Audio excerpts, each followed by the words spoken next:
The Iraqi refugees in Jordan are in a sort of limbo. That means that these people are marooned, and their circumstances are growing more difficult by the day.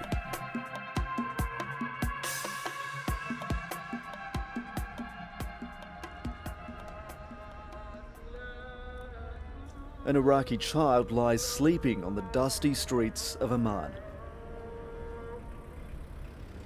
Her mother sits beside her and begs.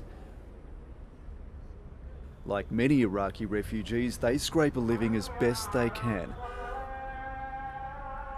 They have to resort to menial jobs like selling cigarettes, one pack at a time. Luckily, a lot of Jordanians smoke.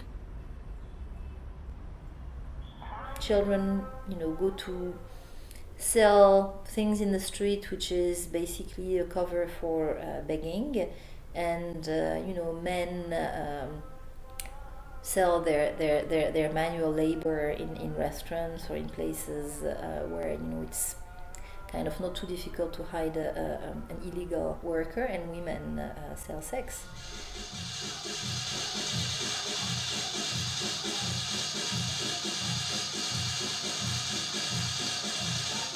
Women dance in front of potential clients, hoping to snare a customer for the night. In Jordan, some people think Iraqi women are easy. You have women who have to, basically sell sex on an individual basis, or with the full knowledge of their husbands, because it's a coping strategy.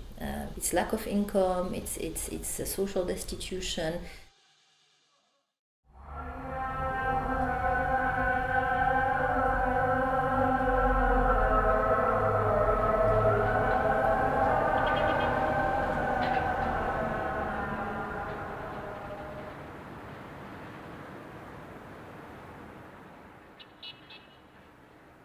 Karima is from Basra.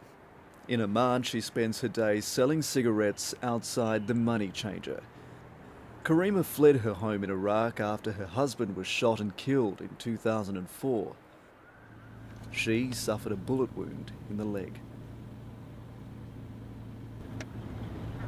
At the end of the day, Karima must walk these steep, windy streets to her home.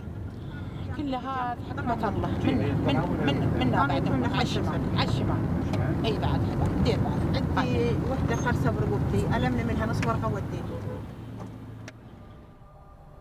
This is her home, and this is where she sleeps.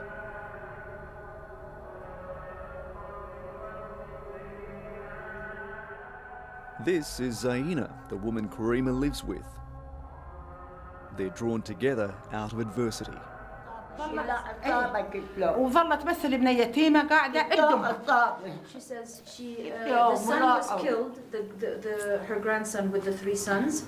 And so she said they attacked all of us, and they killed her 3 sons and 1 grandson. So the mother of the son who was killed, she has 1 daughter who also went mute from the trauma. These are her IDs. And this is her UNHCR paper. Zaina and Karima are both registered with the United Nations Refugee Agency, the UNHCR. This entitles them to financial assistance and help with resettlement visas.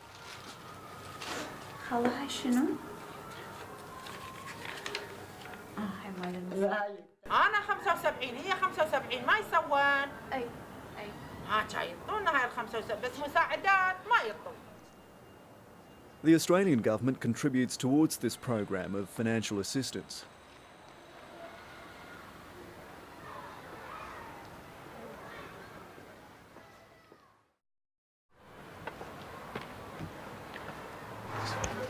Avocado.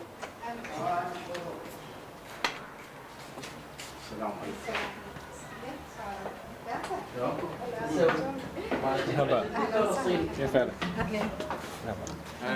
مرحبا كيفك؟ تفضل.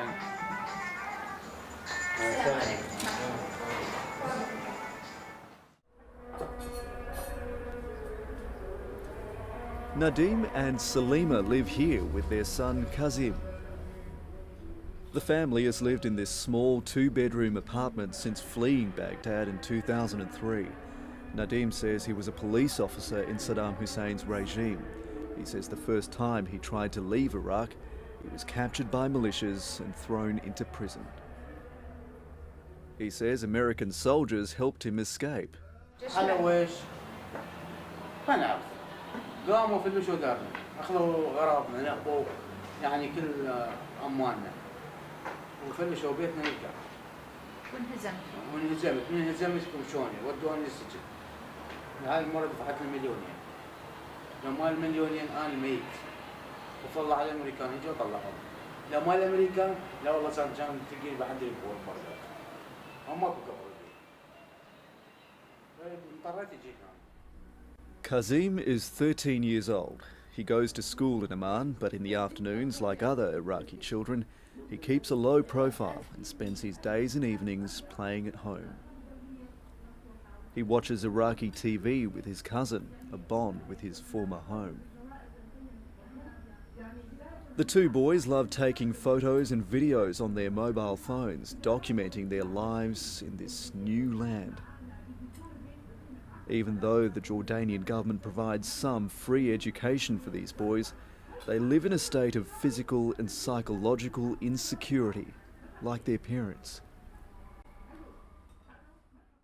These group of people are people who have concerns about their future and the future of their children, because they can't see basically where they're going to fit in and where they're going to be able to be stable enough to start prioritizing the education, i.e. the future of their children. Only Jordanians can go to public universities, and if you want to go to a private university, there's a host of private universities in Jordan, you have to pay a lot of money. So you also jeopardize the education of your children. So at the level of the individual, of the breadwinner, of the father in the household, I think it's a tremendous sense of helplessness. What I see is, these people vanishing slowly into this underprivileged class of undocumented Arabs that you can find in a country like Jordan.